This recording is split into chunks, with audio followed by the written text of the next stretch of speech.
Not being a fan of the team. 97.3 ESPN, WENJ, WENJ HD, Millville, Atlantic City. A Town Square media station serving all of South Jersey.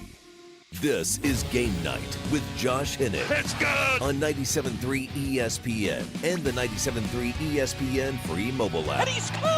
Now live from inside the Ocean Casino Resort Studio, here's Josh Hennig. Josh Hennig here on 97.3 ESPN. Back on Game Night.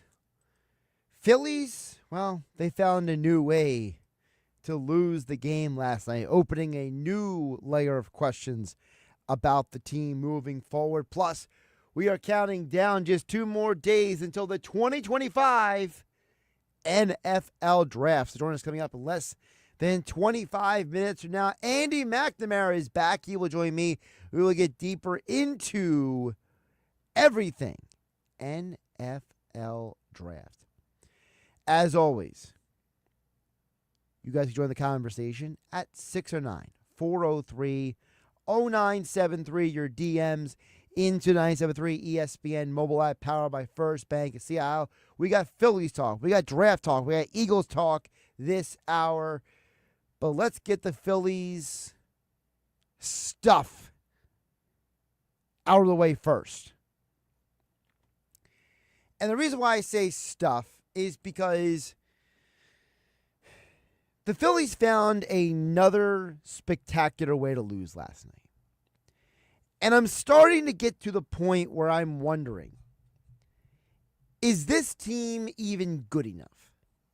And I know that sounds ridiculous because on the one hand, the majority of people who cover Major League Baseball nationally think the Phillies are one of the best teams in all of baseball.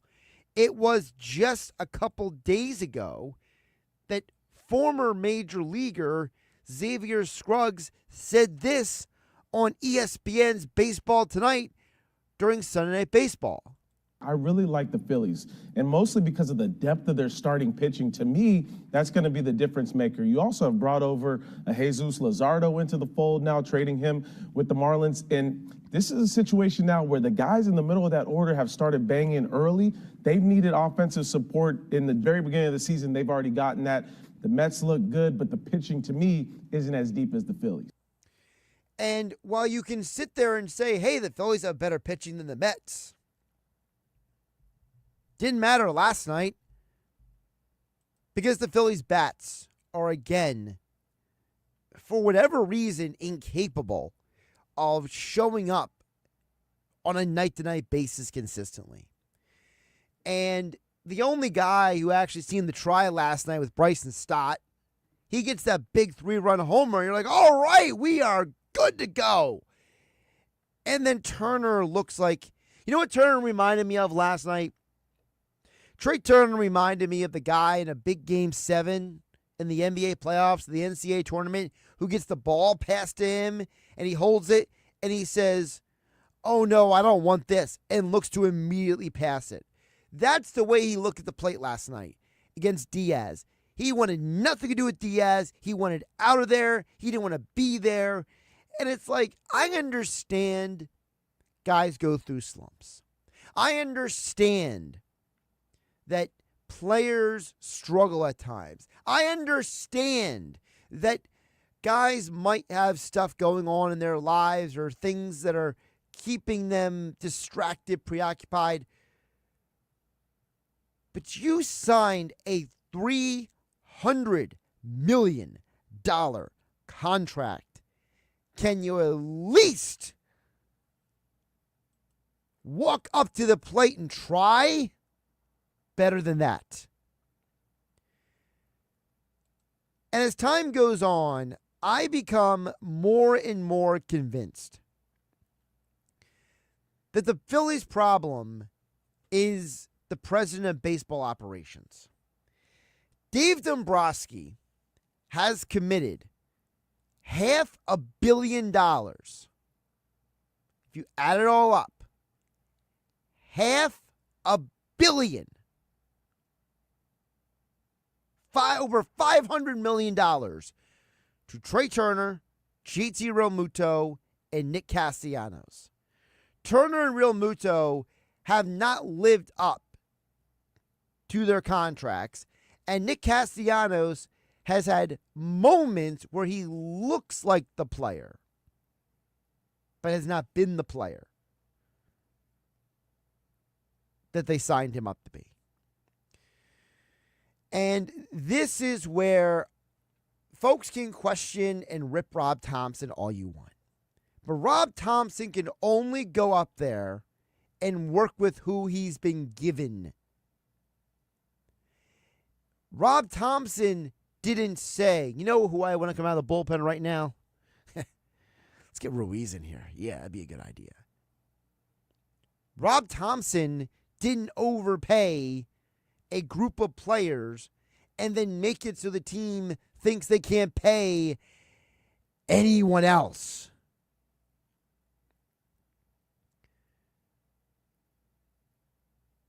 Rob Thompson has created an optic.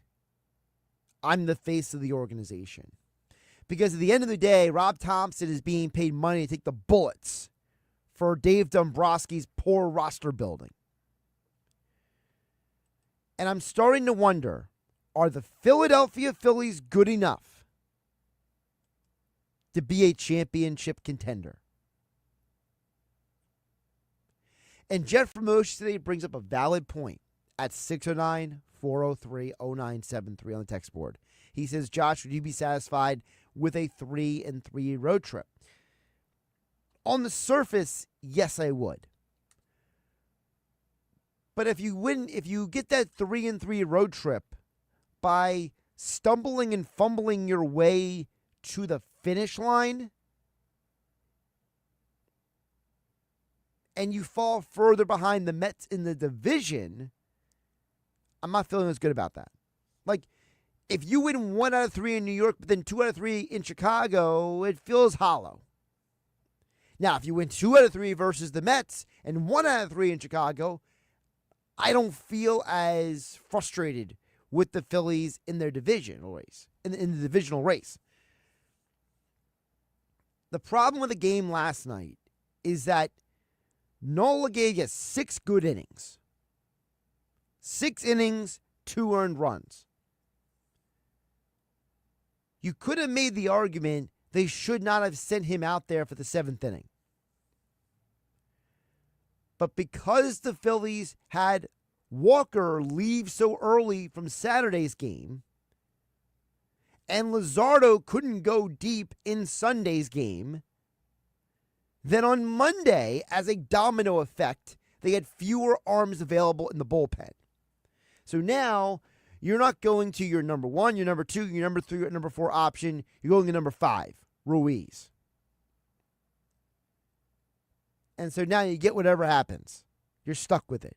You have to handle it however it comes to you. And I think this is where, if you are a Phillies fan, you have to be very frustrated with the organization that has handed you, the fan, and the manager, Rob Thompson, a flawed roster. A roster that makes people say, I hope Justin Crawford can come up here and save us. Because we spent $500 million on 3 players who are not earning their paycheck. If you want to say Nola 2, fine. 4. I have no guarantee that Justin Crawford or Andrew Painter or any of these guys are going to work out as we hope they will. For all I know, the Phillies kept the wrong prospects and they traded the wrong one. You're going to see Ben Brown on Saturday for the Cubs. And while Brown hasn't been a lights-out pitcher, he's certainly been looking like a guy who would have been a really, really nice piece for the 5 spot in this rotation. And for all I know, he's only going to get better potentially. Now, look, I don't think Ben Brown is anything special. Okay, I don't think he's some great elite pitcher. but he's won 2 straight starts. On the year, his team is 3-2 in the games he's started. In one of those games, actually one of them, was the game in overseas. So, I mean, do you even count that loss? I don't even know. He only has one game in which he has allowed any legitimate runs. That was the 8-7 loss to the Padres. The Padres are one of the best offenses in baseball. Otherwise, he has shut down the Diamondbacks, shut down the Dodgers. Does he throw up a lot of walks? Yeah, he does. He's got control issues. But the Cubs needed him to come up probably a little bit earlier than he should have been. And at 25 years old, you do have to ask the question. The Phillies have kept Painter, Crawford, and Miller. And if there's a scenario where any of those guys don't work out, what happens to this team long term? Because you have invested all this money into a small group of players, and now you wonder, are the Phillies going to be willing to spend to get out of their situation? Because if they're not, you're in big trouble. Because as currently constructed, the Phillies bullpen will keep them from getting to a World Series. Not from winning the World Series, from getting to a World Series. Because there's only 2 guys in that bullpen that you have any faith in. And there's really only 2 guys in this lineup that you get excited about when they come up to bat. No one gets excited about Trey Turner or Alec Boehm. Bryson Stott, you got good vibes with. For some people, Nick Castellanos gives you good vibes. But you're not like, yes, this guy's going to drive in some runs. And Real Muto's been an extreme offensive disappointment. And this is a roster full of guys who have been paid for what they have done, not what they are going to do. So now the Phillies have tied their hands from being able to make other moves. So I am concerned that the Phillies roster is not as good as Dave Dombrowski and company think it is. And if I'm right, the Phillies organization is letting you down, fans. Josh Hennig here on 97.3 ESPN, live from the Ocean Casino Resort Studios. We're talking some NFL draft with Andy McNamara coming up in about 10 minutes from now. And part of the reason why we're talking about the NFL draft is because the Eagles are in a very unique position in this year's draft. And part of the conversation that Andy and I are going to have, and you guys can join us at 609-403-0973, your DMs into the 97.3 ESPN mobile app powered by First Bank of Sea Isle. What will Howie Roseman do on draft night? And I thought that a comment made by NFL Network draft analyst and former Eagles scout Daniel Jeremiah was very interesting, because a lot of people are having a lot of conjecture about what the Eagles will or will not do. Now, Howie Roseman said at his press conference that they don't have the draft capital to jump up into the top 10 or top 15. So anyone who's got dreams about that can put that to the wayside. But Daniel Jeremiah expects Howie Roseman to make a trade, and he thinks he might move up in the draft. Take a listen. I think he'd move up. You know, I think there's so many people that want to get out in this draft that are trading back. That what has Howie done his entire career? He's zigged when everyone else is zagged. And he's going to be able to see if we have a premier player start to slip. Man, they're armed. They're armed and ready to go. They're armed and ready to go. It's an incredibly insightful point by Jeremiah, because he's right. Howie does zig when everyone else zags. He is the type of executive to say, if the whole world is doing one thing, I'm going to do something different.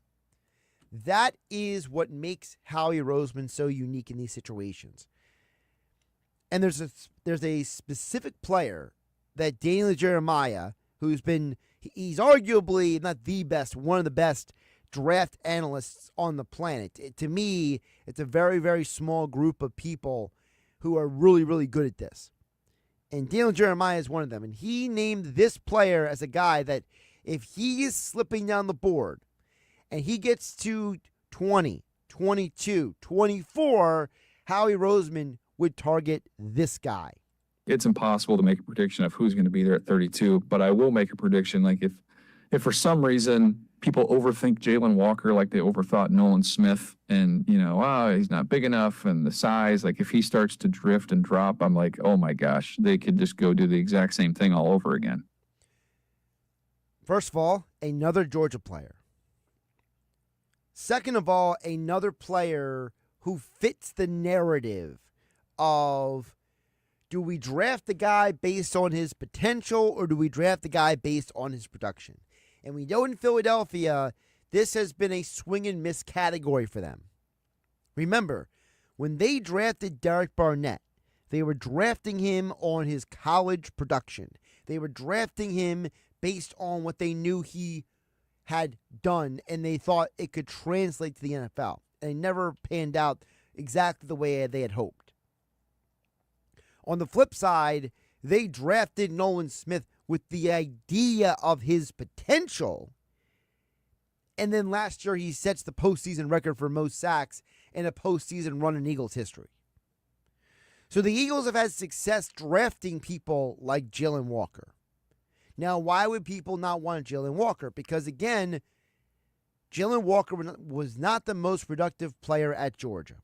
And like a lot of guys at Georgia, because they have so much talent and so many great players and so much skill up and down the roster, especially on defense, there's not going to be a guy putting up gaudy stats. But what has Walker done? He has 11.5 sacks in his last 28 games. That's less than a sack a game. It's actually half a sack a game when you do the math. So again, you're drafting a guy based on his potential, not based on his production.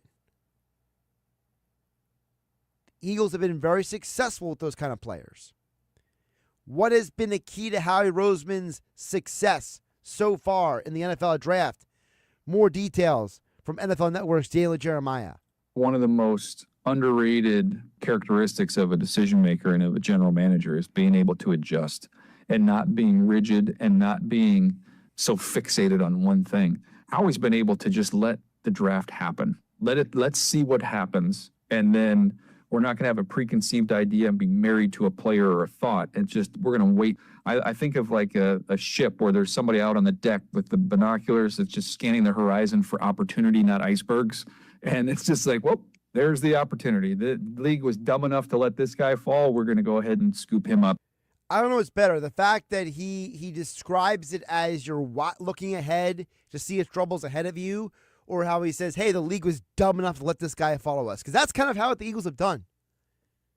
You look at all the starters Howie has drafted, and you ask the question, why was the rest of the league dumb enough to let Jalen Carter, Quinyon Mitchell, Cooper DeJean, Landon Dickerson, Cam Jurgens, Jalen Hurts all fall to the point where they did? Throw in there Nakobe Dean to the conversation. You can throw in there a ton of guys who have been available for Philadelphia, and you ask the question, why was the rest of the league dumb enough to let this guy come to us? More draft talk coming up next with Andy McNamara, NFL podcast host. And, of course, we'll get to your text a little bit later this hour, 609-403-0973. Your DMs into 973 ESPN mobile app powered by First Bank of Seattle. And we are live on my YouTube channel at Josh Hennig. Leonard Skinner, live in concert. Friday, May 30th, 9 p.m., Ovation Hall and Ocean Casino Resort. Celebrating 50 years of Leonard Skinner. Tickets on sale now at theoceanac.com. Leonard Skinner.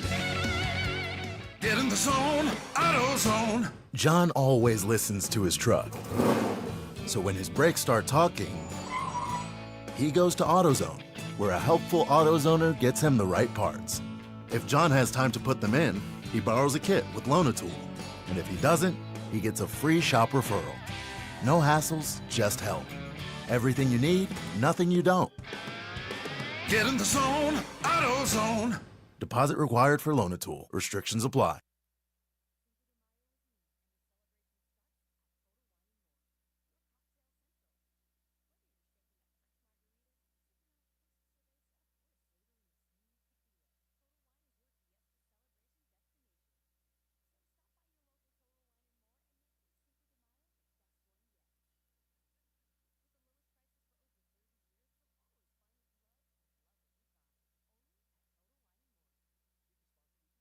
Matt Blatt Kia has 3 questions. Do you have a job? Do you want a new car and pay no interest? Do you want to save before high tariffs increase car prices?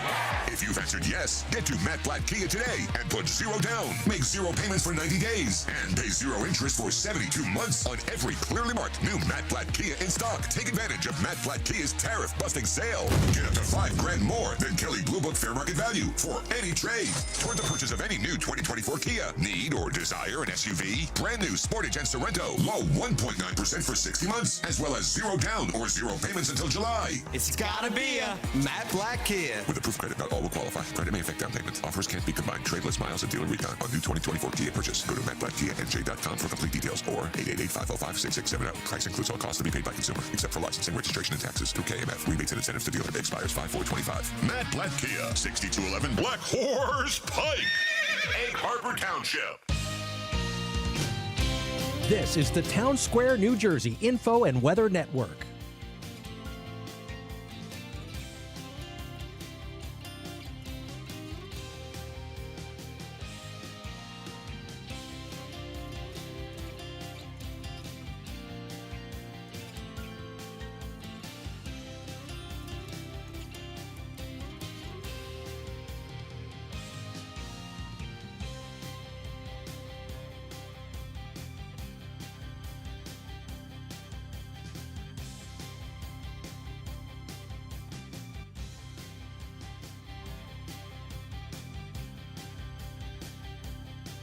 Any pick between 1 and 6, but outside of that number, it belongs to the Oklahoma City Thunder. The Eagles will be picking last as Super Bowl champions in round 1 Thursday night in the NFL Draft, which will take place in Green Bay, Wisconsin. Coverage right here on 97.3 ESPN. Progressive Insurance, bundle auto and home, renters or condo, and save with Progressive. I'm Tony Desiri, and that's your Sports Flash on 97.3 ESPN. Transforming your land with a John Deere compact tractor is as easy as connect, latch, load, haul, spread. Cutting grass is as simple as roll, click, mow. Box blading is as effortless as hook, lock, grade. And backhoeing is as convenient as turn around, switch, dig. Because when you've got the versatility to tackle just about any job and dealer support in your own backyard, you just have to get in the seat. Find the right compact tractor for you at johndeere.com. From the Town Square, New Jersey Info and Weather Network, I'm Chief Meteorologist Dan Zarrow. Gotta love those 70s. Over the next few days, our only weather woe will be a sea breeze, keeping temperatures somewhat cooler than today. Tonight's going to be comfortable with partly cloudy skies, low temperature 53.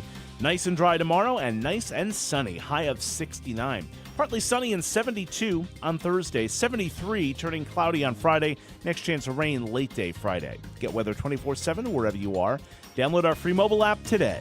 You have the choice, whether it's going out to dinner or ordering takeout at a local restaurant. Those choices help to put money back into your community. And Town Square Media South Jersey puts a spotlight on local restaurants. Go deep at Jester's Dive Bar in Rio Grande. Jester'sDiveBar.com. Pruventer Restaurant in Ventnor, a Latin American steakhouse with daily specials. Find them on Facebook. The Cheese Board is back in Central Square Linwood with Chef Justin reviving the classic flavors you love. Thank you for supporting these great local restaurants. This is Game Night with Josh Hennig on 97.3 ESPN and the 97.3 ESPN free mobile app. I've always been able to just let the draft happen. We're not going to have a preconceived idea and be married to a player or a thought. I think of like a ship where there's somebody out on the deck with the binoculars that's just scanning the horizon for opportunity, not icebergs. And it's just like, well, there's the opportunity. The league was dumb enough to let this guy fall. We're going to go ahead and scoop him up.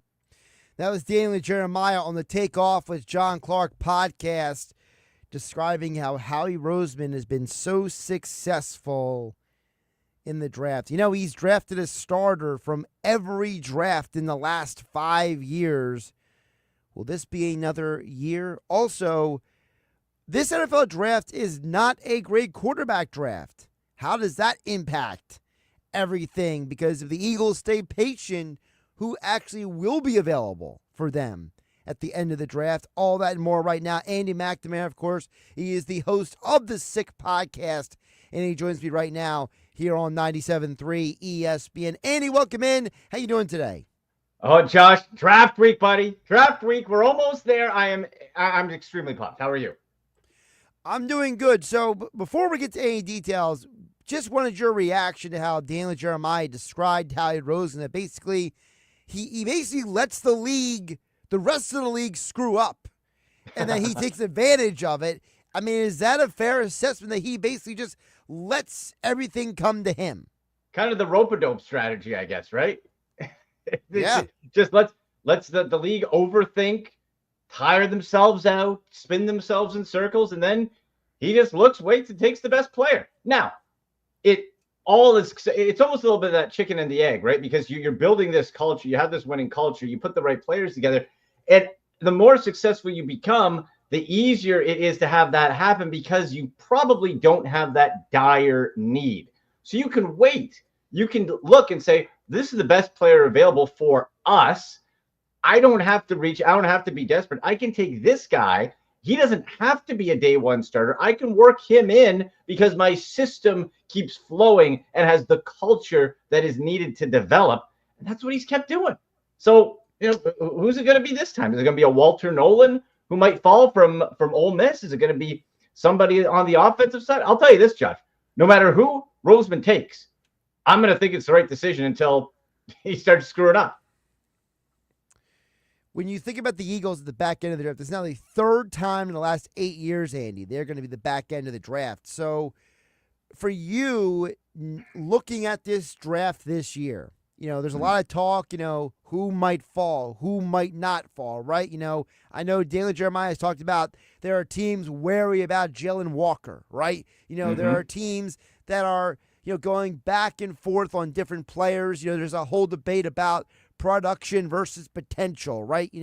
Is a guy's potential one thing, but his production is something else. So for you, who are the players that you were anticipating slipping in the draft that makes you curious? And I think we also have to keep in mind that, again, the Eagles don't necessarily need that blockbuster player instantly, like so many at the top of the draft do, right? Look, you'll take a blockbuster player who can step in and be a star, but you don't need it. So you can be a little more patient and take a guy to develop. And that's why I just mentioned a second ago, I think this Walter Nolan could be a perfect fit. He's got holes. He is not complete. He is inconsistent, but the talent is there as a defensive tackle, as somebody that can jump in and replace the Milton Williams, the Brandon Grahams, right? Somebody who can not necessarily have to jump in and start now, but you can mold and have that. So you have a Walter Nolan. Is it again, could you go a Josh Simmons from Ohio State or a Connerly on the offensive line? You can never have too many good offensive linemen, not sexy, not fun, but you build through the trenches. That's what Roseman does, right? Each side of the ball. So you could do that. Is it somebody who, let's see, is it a wide receiver? What about a Luther Burden III? I'm not that big of a fan of the guy personally, but if Howie feels he fits and he slips, there's so much potential there. So the Ohio State receiver, Igbuka, boy, he looked good in Eagles, green and white, wouldn't he? Like there's a lot of different potential there. So I think it really just depends what positions they feel has the most value at that 32 pick. And let's not discount this either. They could trade out of that and drop back and say, hey, you know what? We'll amass picks and we'll be fine. So I wouldn't be surprised either if they trade out because a team maybe wants to reach for a quarterback per se. Yeah, and I think that that's where it gets interesting because this is not a great quarterback draft. But if you ask Daniel Jeremiah and Emory Hunt and Bruce Feldman and Dane Brugler, all the draft people, right? The people who know the college game, they say it's a great defensive line draft. It's a very good tight end draft. It's a good pass rush draft. No one says, hey, this is a great quarterback draft. So are there maybe going to be fewer teams reaching? Because one of the comments I've heard a lot, Andy, and I want to get your thoughts on this. I've heard a lot of people say there's not a huge difference between number 10 and number 35 on these draft boards. It's a very thin margin. So if there's not a huge difference, do teams start drafting a little differently, and maybe there's fewer players who the Eagles like dropping to them? Well, and we have to remember, too, as of right now, this is the first year since the 70s where every team owns their own first-round pick, which to me, again, says, all right, our teams, we're not seeing those blockbuster trades up. I heard today people that, the Browns and Giants are receiving calls, and they would trade the offer for a Godfather offer, an offer they can't refuse. Well, really, why? Right? Like, I love Travis Hunter. I want the Browns to take Travis Hunter. Would I give up if I was a team, at 10 or 5 or wherever, 20s, to move up and give my next year's 1 and a couple 2s and for Travis Hunter? I don't think so. Certainly, Abdul Carter, great player. Would I give away my future for Abdul Carter? No. So I feel we're going to see the trades happen, Josh, on day 2. I think we're going to see teams trading up from the 3rd round into the 2nd because of that value. That's where you might be able to get that extra value for a quarterback. Deep WR2 level wide receiver class. That's where we're going to jump up. The tight ends you mentioned, some are going to fall. So I think the trade activity is going to be more active in the 3rd to 2nd round, where you're still going to get starters, and we're still going to see some really good to great players coming out of there. But I don't think there's the need or urgency this year to go make that deal for a quarterback. Like Josh, you going to trade the farm for Shedeur Sanders, who, if his name was Johnny Smith, be a 2nd round pick? I don't know. And I think that's the other part of the equation. Andy McNamara joining us, host of the Sick Podcast at AndyMC81 on the Twitter X platform.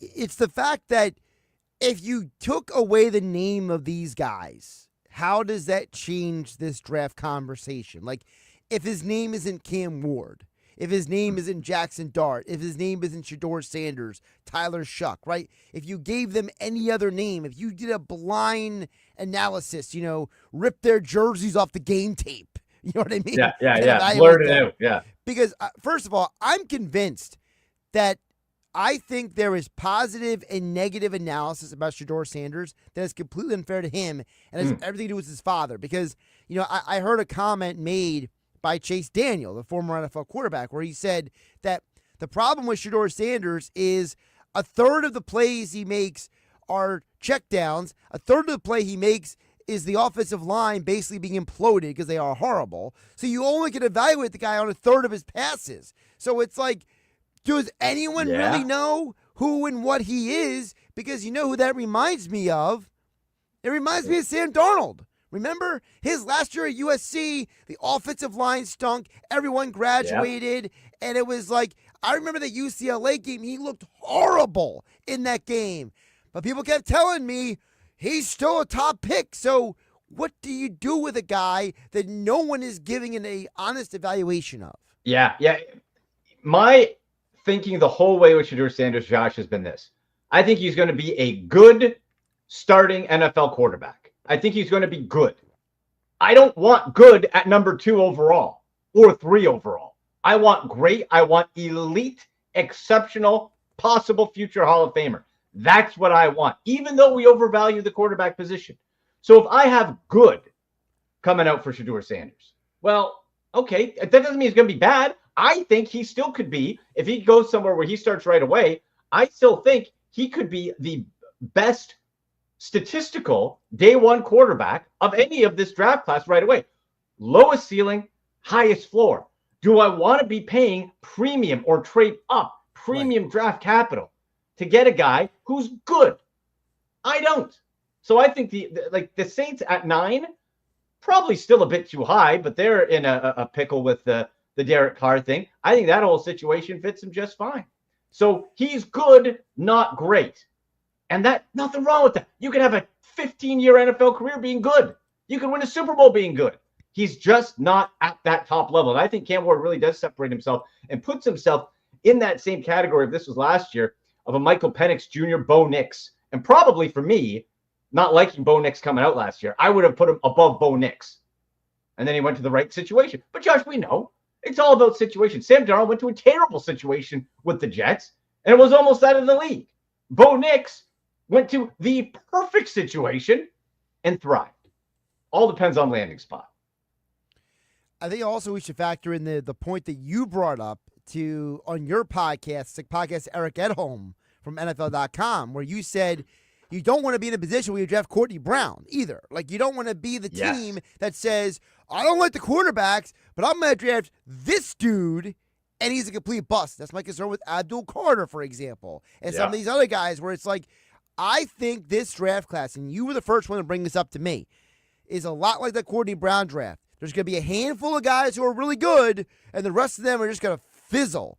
And if you're a team like your Browns, like the Giants, like the Saints, like any of these teams, the Raiders, for example, the Cowboys, Jerry Jones got up at a press conference today saying, we're going to make some big trades, whatever that means. I mean, Jerry's in Jerry world. I mean, for all I know, he might be drunk at this point of the day. But the point is that, like, if this is a draft class like that Courtney Brown draft that you talked about, how careful do you got to be if you're an NFL team to not be the idiot? Yeah, like the draft day movie, don't be the donkey. There's a donkey every year. Don't be it. Don't be the Jags. Don't be the Jags. Don't be the donkey of it. I've watched that movie. My dad had our annual watch along with that last week. I love that movie so much. But no, you're right. And Abdul Carter spooks me. The more this goes along, people say, well, he played through the shoulder. Not so much the shoulder, but the stress strain that can turn into a break or a fracture. That's what spooks me, because you start your career, okay, what is he missing time? Does he need days off? Does that ever properly heal? Does that mean he's injury prone? Josh, it might not mean anything, and that dude wins Rookie of the Year, Defensive Rookie of the Year, and blows the whole league up. But it might. So I'd rather be in the Browns position at 2. Travis Hunter just seems like a can't-miss prospect, knock on wood, because Cleveland's lucky. Good Lord. But Abdul Carter spooks me a bit. Now, if you're the Giants, where else do you go if nobody's going to trade up with you for Abdul Carter? I don't think there's anywhere else you can go. Do you want to take Mason Graham? I like him. But at 3, I think it's probably worth the risk with the upside. If you deploy him like Micah Parsons, not as a true edge. He's not a true edge at that weight. But he can be a chess piece, and he can be phenomenal if you are comfortable with the health. And Josh, he still hasn't been able to work out properly. So I'm not a doctor. I don't know. And by the way, to remind folks, when we talk about that draft, the Courtney Brown draft, the best player of that draft was 199th overall, Tom Brady. So, oh my gosh. Courtney Brown was 1. LeVar Arrington was 2. The best player in the top 10 that year, Andy, do you remember? In the top 10? Of the 2000 draft. No. Who? Brian Urlacher. He went 9th overall to Chicago. Wow. There's a career for you. I know who the Browns drafted at QB before Tom Brady. The Spurgeon Wynn. And remember one of those Spurgeon Wynn on the Browns, that long jersey with the quarterback name on it. Yes. Spurgeon Wynn. Yeah, didn't quite work out. Listen, that draft, if you go through the first round and you just look at the names, it's actually borderline disturbing, because you realize that of the how many picks in the first round that year? So there were 31. Okay, there were 31 first round picks. I'm looking through it. I'm going to name the guys who did anything in the NFL. You ready? Okay. LeVar Arrington, Jamal Lewis. Oh. Corey Simon, Plexico Burress, Brian Urlacher. Now I got to scroll down. Bus. Julian Peterson. Remember, he was good for a hot minute. Mm-hmm. Sebastian Janikowski. Oh, yeah. Chad Pennington. Pennington, okay. Sean Alexander was the 19th overall pick. Wow. That's nice. After him, you got to go all the way down to 30 when you get to Keith Bullock. Keith Bullock. I remember the name. I'm trying to place him. Linebacker for the Titans. Okay. Bullock. Yeah, it's weird, those odd draft years. 11 out of 31, Andy. 11 out of 31.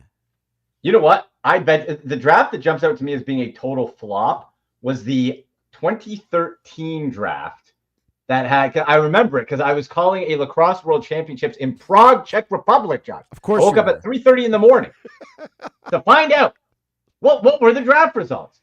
And it was Barkevius Mingo for the Browns. Career special teamer. You want to know this draft? How about this for a draft buff? And I hate when you have like unexciting drafts because it just kind of kills it. Number 1 pick that year, Eric Fisher, tackle of the Chiefs. That was the top pick. Now, nice career, but that's how bad the quarterbacks were. Yeah. Well, remember that draft, the Eagles had 4th overall. Yeah, Lane Johnson. Right. But the story isn't Lane Johnson. The story is, so for those who don't remember the 2013 draft, this is how we'll bring it full circle back to the Eagles here. 2013 was the first year that the Eagles owner, Jeffrey Lurie, even though they hired Chip Kelly, they said, we're going off of Howie's board. We're not listening to Chip.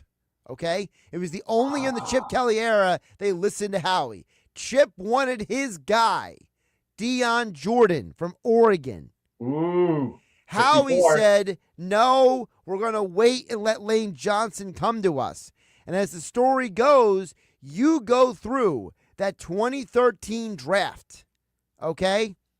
Yeah. And you see the glimmer, okay, that little hint of what Howie Roseman can do when you let Howie cook. Mm-hmm. First round, Lane Johnson. Second round, Zach Ertz. Wow. Well, this is how bad the draft overall was, Josh. 3 of the first 4 picks were offensive linemen. What a boring. Yeah, one of them was a bust. Who Joker was a bust. Yeah, Joker was a bust. Jordan was. Do you remember the one quarterback taken? Only one in the first round. Oh, only one in the first round. Oh, yeah. Good grief! It's one of those years. Yep. And he wasn't good. Spoiler. Went to Buffalo. Oh, E.J. Manuel. E.J. Manuel. Florida State. There you go. You still some good. Tyler Eifert was taken that year since he took him. You had DeAndre Hopkins. You had Hopkins. I was going to say, was that the draft that the Giants took Justin Pugh? It was. It was. They took Pugh. The reason why I remember that because Justin Pugh ended up marrying Tom Coughlin's daughter, I think. Oh, wow. Yeah, this is ooh. You know what? Xavier Rhodes wasn't bad. Matty Elam wasn't bad. Ogletree was decent, right? It was just not. Kenny Vaccaro, I liked I liked D. Milner coming out. I remember that. I pounded on the table for D. Milner for the Jets. Yeah, so did Rex Ryan. Didn't really pan out for either of us. That was 2013. My draft skills are much more honed by now. But there are some of those drafts where it's just weird, just an off year. I don't feel this is an off year because there is so much talent and so much depth. Defensive tackle, wide receiver, offensive tackle. And the quarterbacks, I still think there are some interesting pieces if they go to the right spot. Tyler Shuck, I think, is a fraud. I have zero, I wouldn't say zero interest. I would take him over Jalen Milroe.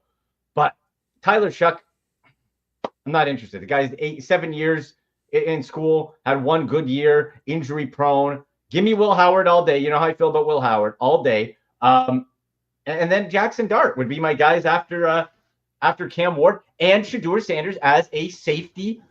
If you get him where you need him, a plug and play guy, but he's not going to blow you away. He needs help. Yeah, I mean, I look at before I let you go, my problem with Cam Ward is every time I've watched film on him, and I know this is not the best analogy, but all I keep thinking of is one guy. And I keep thinking of this guy again and again and again. Every time I watch him, I think of Kirk Cousins. Oh, I was going to say, I think of Jameis Winston. See, I think he's better than that.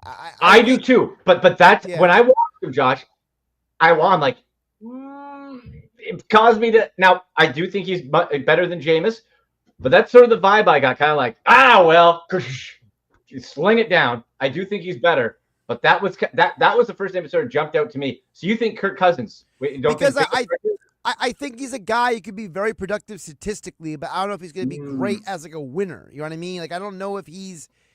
I don't. My problem with him in Miami was there were too many games because you can't count the games before Miami. Okay, no offense to him. Sure. You know, I know Immaculate Word and Washington State. That's all great.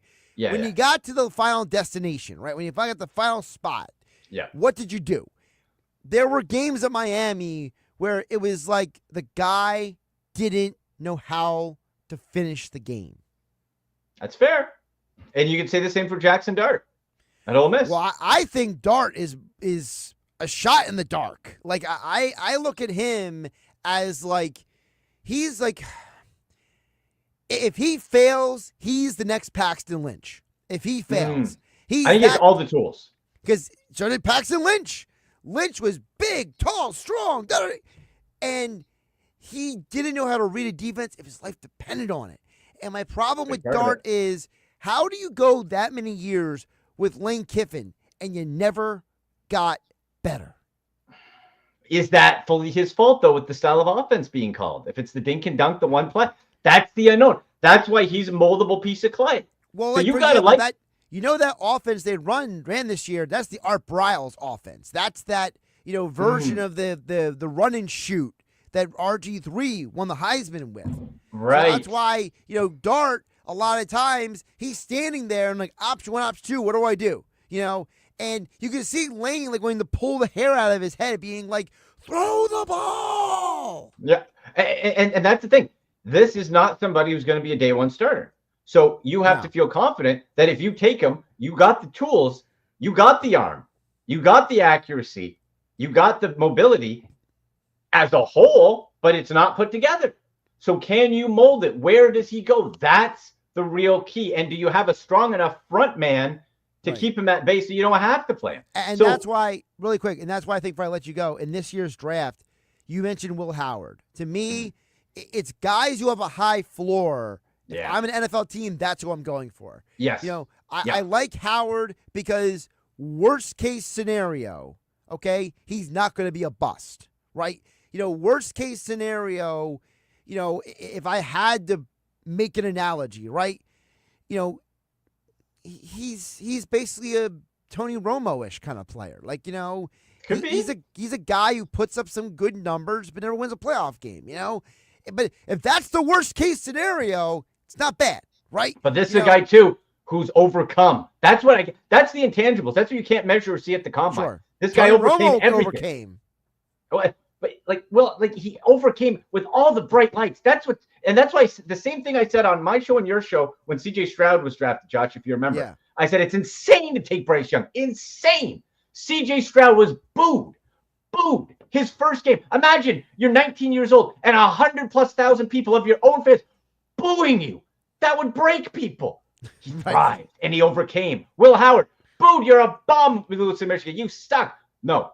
Came back, won. Leader of men. I'm telling you, Josh, Will Howard goes to the right spot, and I pray to the good football gods, it's not Pittsburgh, that he is going to be great. The guy to watch there, if he slips to the third round and the Browns don't take him, he's going to go to the Las Vegas Raiders with Chip Kelly, who was his OC. That's where he's going to go. That's a very interesting one. Listen, I just remind people what you said earlier, Andy. You can draft a quarterback. He doesn't have to be Peyton Manning, and you can win a championship. And if you treat these quarterbacks like that, stop looking at them to save your team, and say, just don't lose me any games. Mm-hmm. Right? Build around him. That's it, man. That's it. That's why Shedeur Sanders could end up being the most successful career, because if you build around them, that's what he can be. As long as not if you build it, they will come. We'll be fine. Gosh. Yeah. I can't wait. It's going to be You fast. mentioned draft day, so now I'm just going through the Costner catalog here. Yeah. Oh, let me draft my team. Oh, eating the pancakes. Folks, if you haven't watched it, do yourself a favor, watch it. Draft day's the best. It's amazing. It's so cheesy and fun, but it's great. It's great. At AndyMC81 on the Twitter X platform, at Andy, was it Andy MC Sports on Instagram? Yes, Andy sir. McNamara, You got it. Andy MC Sports. And then Yeah. Sick Podcast, what do you got going on? Well, I got you going on, baby, on Thursday night.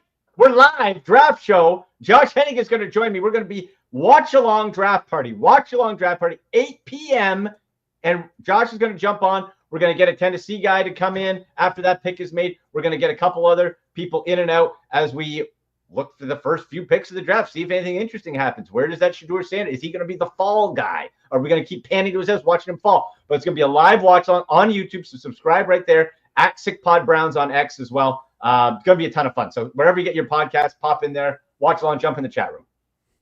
Andy, appreciate you jumping on. See you on Thursday. All right, buddy. Talk to you later. Josh Hennig live here in the Ocean Casino Resort Studios on 97.3 ESPN. We will wrap up with the Power Hour on the other side as we lead you up to the NBA playoffs on ESPN Radio. 97.3 ESPN has teamed up with Seize the Deal for incredible weekly offers from some fantastic local restaurants. Here's this week's big deal. Get a $50 gift card, good for use at Provenza Restaurant and Event Center on Wellington Avenue in Ventnor for just $25. Get this great deal starting Friday at 9 a.m. at seizethedeal.com. Hurry, chances are this deal will sell quickly. For more info on this great deal, go to seizethedeal.com. Right now at the Home Depot, shop Spring Black Friday savings up to 35% off select appliances plus free delivery from top brands like Samsung. Get tech you can trust to simplify your daily routines. From all-in-one washer dryers to smart refrigerators with Family Hub. Upgrade your kitchen and laundry with trusted technology from Samsung, ranked #1 in customer satisfaction. Get Spring Black Friday appliance savings and free delivery now at the Home Depot. Visit jdpower.com/awards for more details. Free delivery on appliance purchases of $396 or more. Offer valid April 3rd through April 23rd. U.S. only. See store online for details. New Jersey's got a lot of summer wow. From sun and wows to fun and wows. And every wow in between. Find your wow at visitnj.org. New Jersey, little state, lot of wow. Progressive knows if you have to choose between everyday life and your RV, RV wins. What, are you going to take the RV to the mountains or go pick up your dry cleaning? RV wins! Are we cleaning the gutters or taking the RV camping? RV wins! Are we getting a new passport or cruising up the coast? RV wins! Don't forget, you got that trip to Sweden coming up. Oh, yeah, passport, then RV. With Progressive, you can bundle your RV with your home or auto and save with a discount and spend more time enjoying those savings in your RV. Progressive Casualty Insurance Company affiliates and other insurers. Not available in all states and situations.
When you're hiring, have you ever felt like you're missing out on meeting truly great candidates for your roles?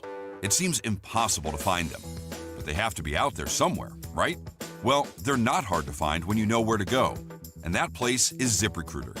And right now, you can try ZipRecruiter for free at ziprecruiter.com/radio.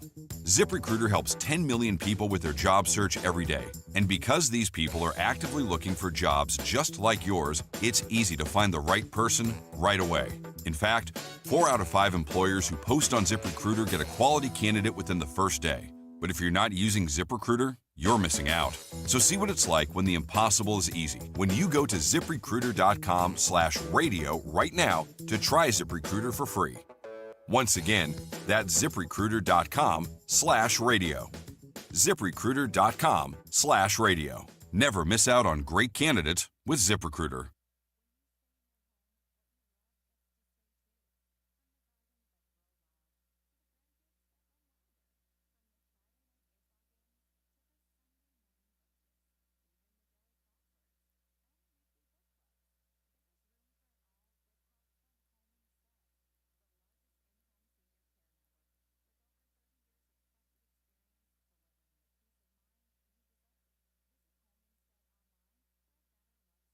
With GMF financing, qualified buyers excludes Traverse and Corvette excludes prior sales. Why is Bennett Chevrolet the area's most popular dealer? It's simple. Bennett sells new Chevys at the true GM supplier employee prices, not a penny more. Plus, Bennett gives you all the rebates, saving you up to 20% on your new vehicle. And there's more. Bennett's got available 0% financing, saving you even more money. And there's never any hassles, no haggles, just the best prices you can find. Plus, if you're looking for pre-owned, Bennett's giving you a minimum $10,000 for any trade you can bring. Yes, a minimum 10 grand for any vehicle you can get here. And you guessed it, there's no hassles, no haggles, just a minimum 10 grand for any trade. Savings up to 20% on new vehicles. A minimum $10,000 for any trade towards any pre-owned in stock. And there's never any hassles, no haggles, and no negotiating needed with our non-commissioned sales team. They're paid on your satisfaction. Together, let's drive. Bennett Chevy, Egg Harbor Township, and BennettChevy.com. Now, more Game Night with Josh Hennig on 97.3 ESPN and on the 97.3 ESPN free mobile app, powered by First Bank of Sea Isle City.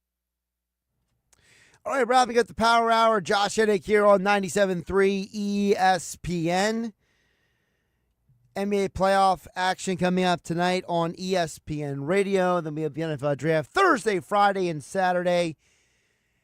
And I would just warn everybody out there, if you're an Eagles fan, don't overthink what the Eagles are going to do. Be like Howie Roseman. Be patient. Let the draft come to you. Don't overthink. Don't try to go crazy and overanalyze all these scenarios. Have a little fun. Let the draft come to you. Because at the end of the day, if you overthink it, nothing you think's going to happen anyway. Let go, right? Thanks to Andy McNamara for joining the show. I'll be back tomorrow on 97.3 ESPN FM, 97.3 ESPN mobile app. Hey, South Jersey.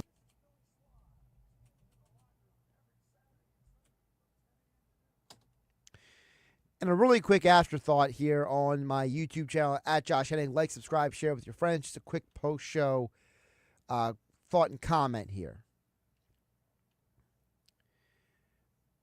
I don't think it's a coincidence when it comes to the draft this year that there's so much controversy when it comes to the quarterback position. And I've said this before, and I'm just going to say it. I've said it multiple times now.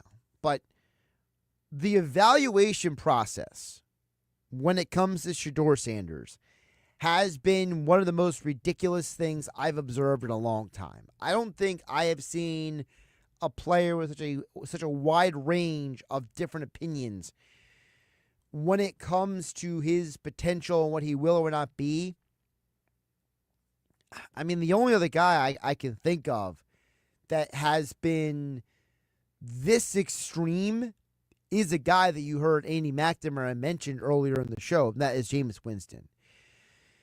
But I think for me the difference is that Jameis Winston had a very large gap between opinions because Jameis was all talent and no character.